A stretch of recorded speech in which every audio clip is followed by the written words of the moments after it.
Desolation, desecration. The silence of Palmyra's vast Roman ruins suddenly shattered by gunfire. Just the army practicing, we were told.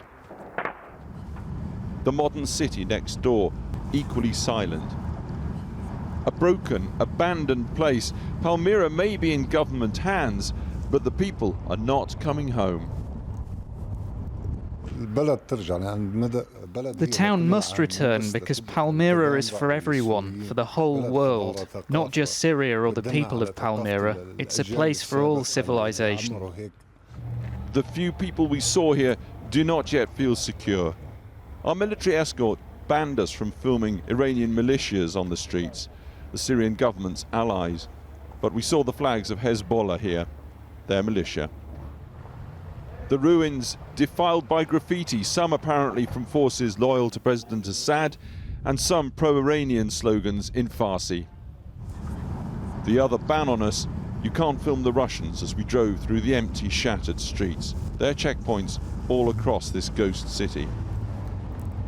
Palmyra, forever now the scene of Russia's greatest military embarrassment during its alliance in this war with the Syrian government. May the 5th, 2016, the St. Petersburg Orchestra plays in triumph in the Roman amphitheatre. Syrian and Russian forces have pushed the Islamic State fighters from the city. And yet, 6 months later, the Islamic State retook the entire place, meting out revenge upon its monuments. Previously, they'd used this amphitheatre for mass public executions. Now, they blew up the renowned central arch of the stage. Spent bullet casings, what appeared to be a detonator and cord, still lie strewn about the stone seating. The city's Arch of Triumph destroyed, other monuments also blown up. And revenge upon Palmyra's people too. We meet Mohammed Saleh Mahmoud in the city. The Islamic State captured his son, Adnan, accusing the family of lending their truck to the Syrian army. He watched the video the Islamic State uploaded of his own son's execution. They made him kneel. Ask anyone in Palmyra. He was a man. They made him kneel. They tied his hands behind his back. One of the IS men pointed a gun at the back of his head. And I was watching. And then my son, God bless him,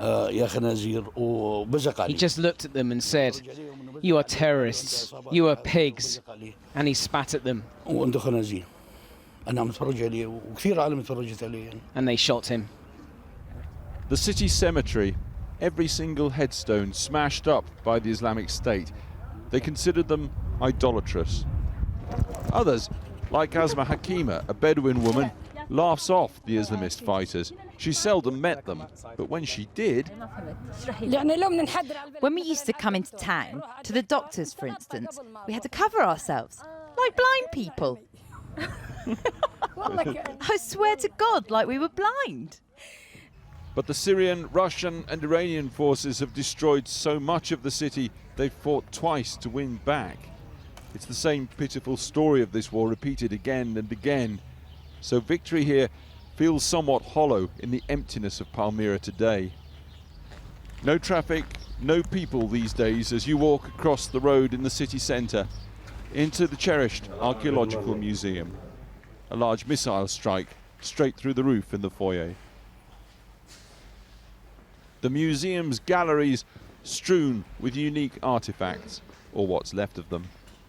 But the damage here, not simply the unfeeling byproduct of modern munitions. And when you come into the museum hall itself here, the thing that strikes you above all else is the particularity of the destruction. Okay, look at this. This isn't war. This is politics. The eyes and the face, gone. The body, the carving work there, intact. Next door, the face, gone. The carving of the body intact. The face gone, the body, You get what I'm saying. People here are telling us that ISIS did this because they believe if you destroy the eyes, you destroy the souls. Come across to this wall. All the cabinets gone. Again, this isn't blast or munitions. This is people ripping these things off and the exhibits with them. And the slogan there, the Daesh slogan, it means everlasting. All sides, the Syrian government, their Russian and Iranian allies, and the Islamic State played a significant part in reducing this modern city to what it now is. When the Islamic State took the city, they occupied my house and clinic and said I'm an infidel because my wife is a Christian and I am a Muslim, and I didn't force her to convert to Islam. The Islamic State say marrying a Christian is forbidden, so they condemned me in my absence to be beheaded and have my head displayed from that lamppost. Here. Yeah. This lamppost and your body. Yeah. A few streets away, in the main square, the remains of the cages where prisoners condemned to execution were kept by the Islamist insurgents. They've gone, though they still fight in the desert around the city. Palmyra, a World Heritage Site, further damaged by war, and a modern city burned, broken, and largely abandoned.